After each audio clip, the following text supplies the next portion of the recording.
अस्सलाम वालेकुम दोस्तों, मैंने एक नई किताब पढ़ना शुरू की है। मैंने सोचा आपको भी शामिल कर लूं। किताब का नाम जैसा आपने देख लिया आस, और लिखा है अस्मा तारिक ने। उन्होंने ये किताब मुझे पाकिस्तान से भेजी है। सफा नंबर 4 से शुरू करते हैं। कल शब तेरी याद ने, कल शब तेरी याद ने कुछ ऐसे दस्तक दी मेरे जहन के बंद दरीचों पे कि वक्त को भी पर लग गए और मैं उड़ने लगा। तेरी यादों के संग जश्न का समा था, खुशनुमा बहारें थीं, दिल फरेब नजारे थे और तेरी याद के सहारे थे। लिखती हैं कि मेरा नाम अस्मा तारिक है और शहीदों की सरजमीन गुजरात से ताल्लुक है।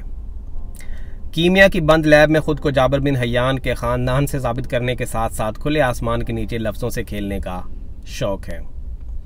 अक्सर को यह ताल्लुक बेजोड़ लगता है, मगर इसका भी अपना ही मजा है। जी हाँ, केमिस्ट्री की तालिब इल्म होने के साथ साथ मैं एक नौजवान राइटर और कॉलम निगार भी हूँ। लफ्जों से खेलने का भी अपना ही मजा है, जो आपको इर्द गिर्द की तलखियों से दूर कहीं ले जाता है और आप हर चीज से मावरा होकर उसे इंजॉय करते हैं। जिंदगी क्या है, ये एक राज है और मैं इस राज पर से बिल्कुल भी पर्दाफाश नहीं करने लगी।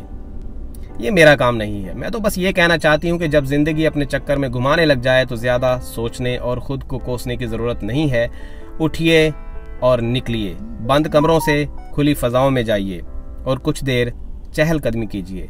रब की तख्लीक के नज़ारे देखिए, नीला आसमान देखिए, उड़ते पंछी देखिए और उसका शुक्र अदा कीजिए हर इस नेमत पर जो उसने अता की। मुकम्मल ना सही मगर कुछ देर के लिए फाका जरूर होगा, और अगर ये आदत बन जाए तो आहिस्ता आहिस्ता सब बेहतरीन हो जाएगा और जिंदगी भी अपने मदार में आ जाएगी।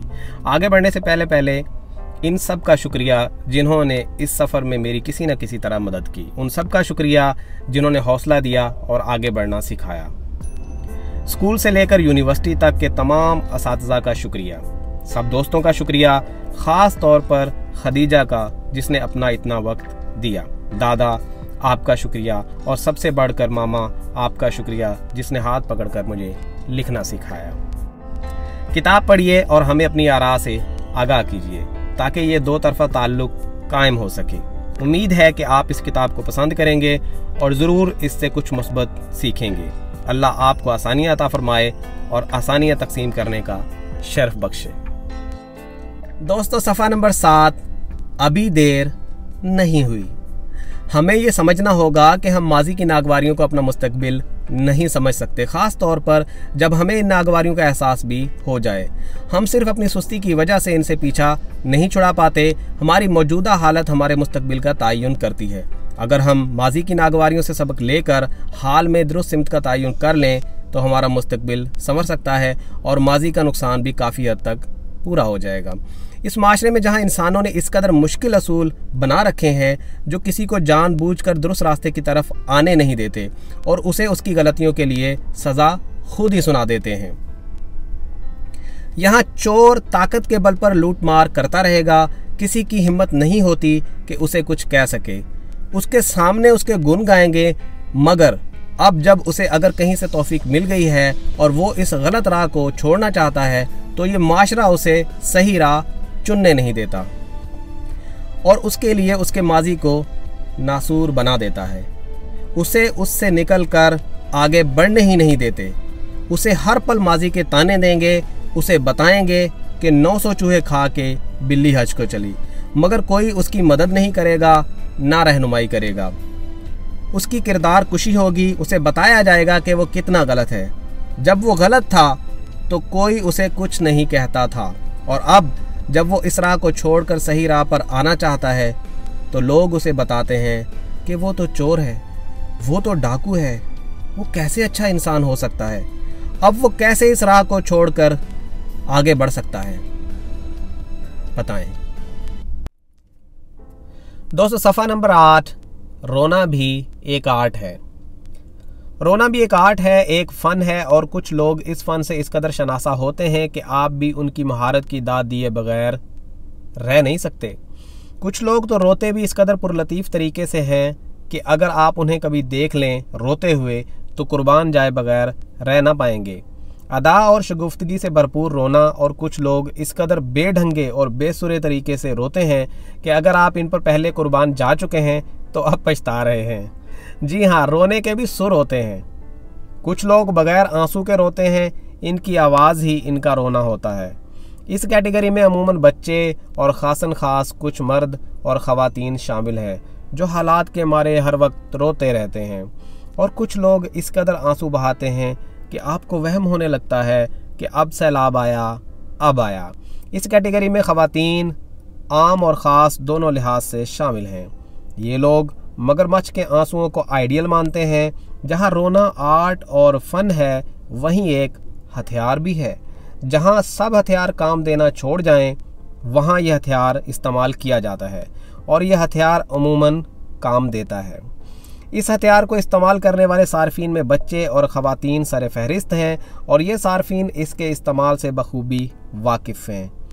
जब बच्चे को लगता है इसकी बात नहीं मानी जाएगी तो वो रोना शुरू कर देता है, और रोने की यह खासियत है कि ये अपने प्यारे की आंखों में देखा नहीं जाता। फिर माँ बाप को बच्चे की माननी पड़ती है। इसी तरह ये ख़वातीन का भी हथियार है। वो इसके इस्तेमाल से अपनी बात मनवाना खूब जानती हैं। बेटी हो या बहन हो, बीवी हो या माँ, सब इसके इस्तेमाल से वाकिफ़ हैं। और कुछ ख़वातीन तो इस कदर पक्की सारिफ हैं कि वो तो बात भी करें तो उनकी आंखों से आंसू छलकने लगते हैं, और कुछ तो गम हो, खुशी रोए बगैर नहीं रह सकती। अब तो मर्द भी रोते हैं। कभी कहा जाता था कि मर्द को रोना ज़ेब नहीं देता, मगर फिर मर्दों ने इसके खिलाफ तहरीक चलाई कि हमें भी हक दिया जाए। इसलिए अब मर्द भी दिल खोल कर रोते हैं। कुछ का सारा रोना तो ऊपर वाला रोना होता है, और कुछ होते ही नाजुक मिजाज हैं, इनका अपना रोना होता है। वैसे रोना कोई बुरी बात नहीं है, और हम तस्लीम करते हैं कि मर्द हो या औरतें हों या बच्चे हों, ये हर एक का बुनियादी हक है। मगर ये रोना इस कदर रोना ना हो कि लोग तंग आ जाएं। इसी तरह रोने वालों में भी फ़र्क होता है। आपने किसी हसीना को रोते हुए कभी देखा होगा तो मालूम होगा कि इसके रोने में भी अदा है, बांकपन है। इसी तरह रोना भी आपके घर घराने तौर तरीक़ों का पता बताता है, और आपको एक तहजीब याफ्ता और गैर तहजीब याफ्ता के रोने में फ़र्क मिलेगा। कुछ लोगों के रोने में इस कदर अट्रैक्शन होती है कि दूसरे भी रो पड़ते हैं, उन्हें भी वो दर्द अपने अंदर महसूस होता है। इस फ़न में महारत रखने वाले अदाकार और बीवियां हैं। इसी तरह रोना रस्म भी है, जैसे किसी के मरने पे रोना, और इस रोने में ख़ानदान की कुछ ख़वातीन ने PhD कर रखी होती है। उन्हें दुख हो या ना, मगर रो रो कर आसमान सर पर उठा लेती हैं, और रुखसती पर रोना भी रस्म है। कहा जाता है कि दुल्हन इसलिए रोती है कि आगे दुल्हा को रुलाना होता है। खैर, ये एक मजाक है। वो बेचारी तो अपने वालदैन और सखियों से बिछड़ने पर रोती है, मगर आजकल उसे मेकअप की वजह से एहतियात करनी पड़ती है। जहाँ रोना फ़न और हथियार है, वहीं रोना एक नेमत भी है, जिससे कई दिल के बोझ आंसुओं में बदल कर धुल जाते हैं और इंसान को हल्का फुल्का कर देता है। खुदा की याद में रोना तो ऐन निजात है जो खालिक के करीब कर देता है, और हर गम से छुटकारा भी। अपनी गलतियों की माफ़ी के खातिर रोना भी किसी नेमत से कम नहीं, जो आपको पाक साफ कर देता है। अब तो मेडिकल साइंस भी इस बात का एतराफ़ करती है कि रोना एक नेमत से कम नहीं। जहाँ ये आँखों को साफ करता है, वहाँ इमोशन के कंट्रोल में भी अहम किरदार अदा करता है। शिकवे शिकायतों से भरा दिल, मलाल और अफसुर्दगी से भरा दिल अगर रो ले तो उसे अफाका मिल जाता है। हाँ, आजकल तो आम आदमी से लेकर अफसरान तक, ताजिरों से लेकर सियासतदानों तक सब रो रहे हैं। कोई हालात को रो रहा है, कोई अपने आप को रो रहा है, कोई दूसरों की हरकतों सकनात पर रो रहा है। हुकूमतें अपोजिशन को रो रही हैं और अपोजिशनें हुकूमत को, अवाम हालात को और हालात मुल्क को। इसी तरह चल सो चल, ये रोना धोना जारी है, और ये सब पढ़कर तो मुझे भी रोना आ गया।